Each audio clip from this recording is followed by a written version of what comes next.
previous slide, Rob Bell had said, what you look for, you will find. So the question is, what we look for, will we find it? And we'll start with we'll go to another clip. No. Are you afraid of anything? No. Do you lock your doors at night? No.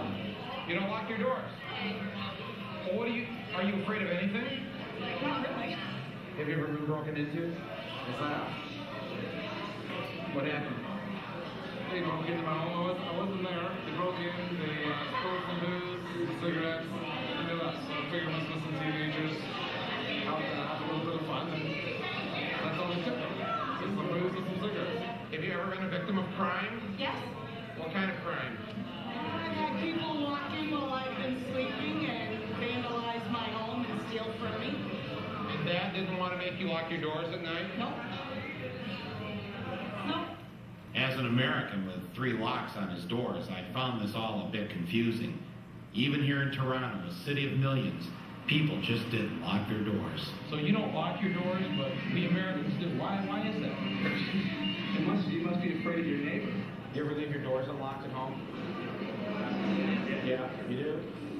Where do you live? Around here. Around here. You leave your doors unlocked? Yeah. Do you think, as Americans, that the law is keeping people out of their place? We as Canadians see it more as when we lock the door, we're imprisoning ourselves inside. You don't want to do that? Not really, no. We don't want to. No.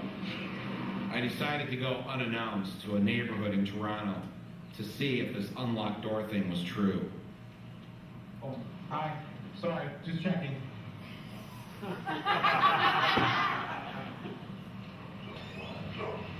hello.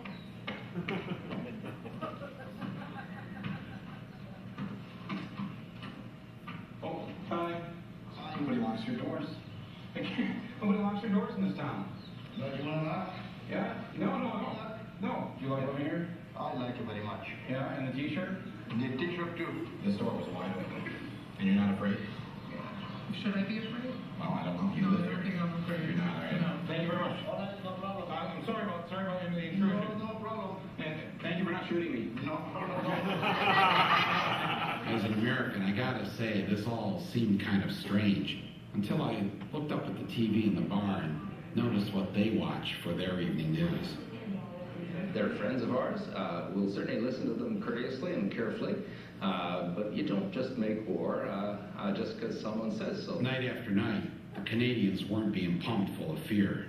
And their politicians seemed to talk kind of funny. That is making sure they have proper daycare, that they have assistance for their parents when they're elderly and need to be in an old age home, that they have proper health care that ensures that they won't lose their business or their house because they can't afford their medical bills.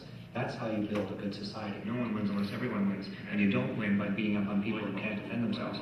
And that's been the approach, unfortunately, that's been spreading in some of the right-wing governments across North America, that they pick on the people that can't defend themselves, and at the same time they're turning around and giving financial support and tax breaks and tax benefits to people that don't need them. Where are the indigent in the city? Where do they live? Indigent. You act like you've never heard the word before. We don't have that problem here, really. So I asked them, well, could you at least take me to a Canadian slum? And, well, this is what a ghetto looks like in Canada. Is this the same sort of mentality that says, with Canadians, you think if somebody gets sick, they should actually be able to have health care? Yes. Oh, definitely. Yes. Definitely. Why? Because Human rights. Everyone's got the right to live. Did you just come out of the emergency room? Yes, I did. And how much did you have to pay for your treatment? I wouldn't know what the bill is. It's covered by our hospital plan. So you telling me you didn't have to pay anything? No, I don't. I have family that lives in the States. I used to live in Canada and moved over there. And it's so different. They get afraid more easily. Oh, yeah. Yep, very much so. Because everybody reacts over there just like that. They don't stop and think. First reaction is pull the gun out. You're on my property. You know, like,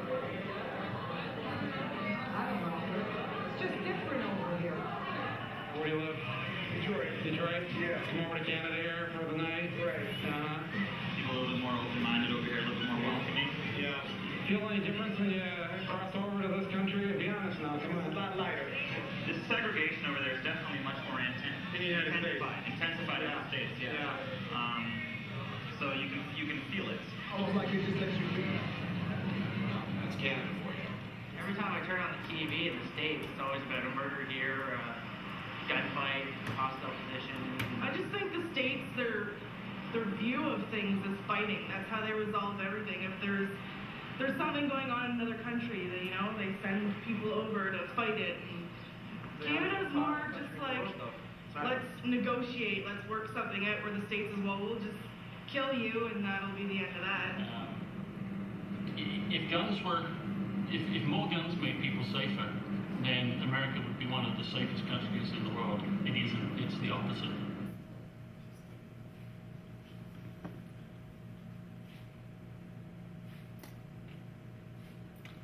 I want to put up the next slide too. But what struck you about that clip? Anything strike you? Getting there. What's that? America's not this. Did you get any flavor of Jesus when you heard the politician talking? About the policies of how they take care of the people, how they view their neighbors? Did you see any judgment? One of the things that I was struck by is I never considered that we were living in a country that has a right-wing government. That caused me pause to think a little bit, and I'm not going to go into the whole gun issue, but the one lady that was being interviewed, I think she's fairly accurate that we react very quickly over here, and it may be because of the fear that we seem to be locked into. In Canada, there's 10 million households, and in that 10 million households, they have 7 million guns, and Canadians aren't going out and shooting each other. In Windsor, when they interviewed the police chief in Windsor, Canada, which is just across from Detroit, the only gun murder that he could remember was somebody that came over from Detroit and used a stolen gun to shoot somebody in Canada. Move on to the next clip.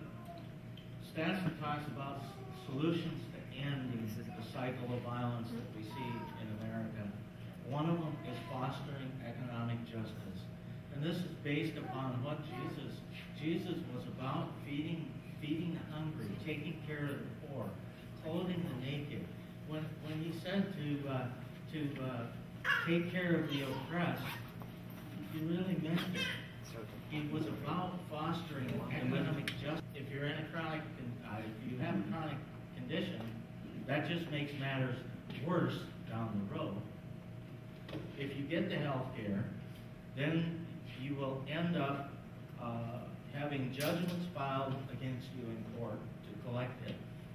Your wages will be garnished. So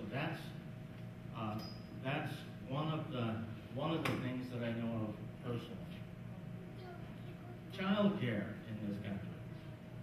I know of somebody else that works a job that they don't know if they're going to go to work. The call doesn't come until between 6 and 7 o'clock in the morning.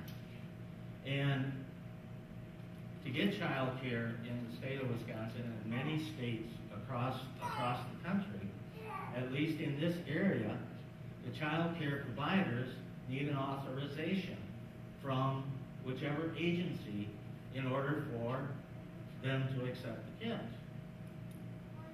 Well, if the agency doesn't get their paperwork filed in a timely fashion, which has happened more than once, the person receiving the call to go to work can't go to work. And then the next thing is, the people that are calling the person to go to work are going to stop calling because the person isn't accepting the job to go to work. That's what we have for child care, elder care. Everybody reads the newspapers. Cuts to Medicare, cuts to Social Security, food, shelter, and clothing. A lot of information is available on the internet. Food insecurity is on the rise. Homelessness, we had 1649 last year. The drastic rise of homelessness of high school youth in Beloit, Janesville. It's happening in Florida. It's happening across the country. Unemployment, underemployment. And one of the things that's happening is we have gridlock at the political level. Now, we like to shift the blame to the guys up there in Washington or up there in Madison. But in reality, one of the things that has happened, and there's been some studies, some people have written about this, is the fact that the people, we the people in this country, are as divided or more divided than what they were prior to the Civil War. Next slide, please. I'm sorry, we're checking a couple different things. You can't do two things at once.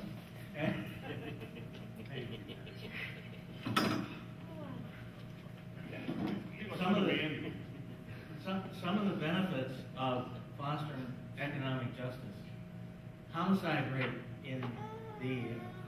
rates for those people that live in poor neighborhoods or very poor areas is much higher than in other areas. What fixes it? Job training, assistance for the working poor, and greater justice in income distribution. In other words, a fair tax system. Children, we have 6 million that we watch. They are 6 times more likely to suffer from abuse if they're living in a poor neighborhood. This cuts across all racial, ethnic areas. It's not because a certain neighborhood is predominantly of a certain background. It cuts across. It's economic. It's economic in nature. Access to basic necessities is another one that I know of. We spend millions of dollars through charities, through churches, through various organizations to go around the world to ensure that people have access to safe water. What do we do in this country? I know of someone that had their water shut off because they could not pay the bill. That family had someone under a year old living. It's been said, society is only as strong as its weakest link. That's not something to fear. That's something that you can look in history at the precedents that have happened to societies where the oppressed become a larger part of the population. And you can just look for yourself as to what's happened there. We can skip on to the next slide. Another thing they talk about is take action to oppose TV violence. Most young children watch on an average of 2 to 4 hours of TV per day, and by the time they get out of grade school, they will have witnessed those 8,000 murders and 100,000 acts of violence. Now, they've done studies, and about 10% of the crime that happens can be linked to TV. Doesn't seem like a lot, but 10% is a lot of crime. So it's a matter of managing TV time. I'm not one of these people here that's going to, I hate to use the word right wing, but preaching about TV. It's just common sense managing. Although myself personally, I gave up TV, and I find it a much more satisfying life. One of the reasons is because I don't have the chatter of the talking heads in the back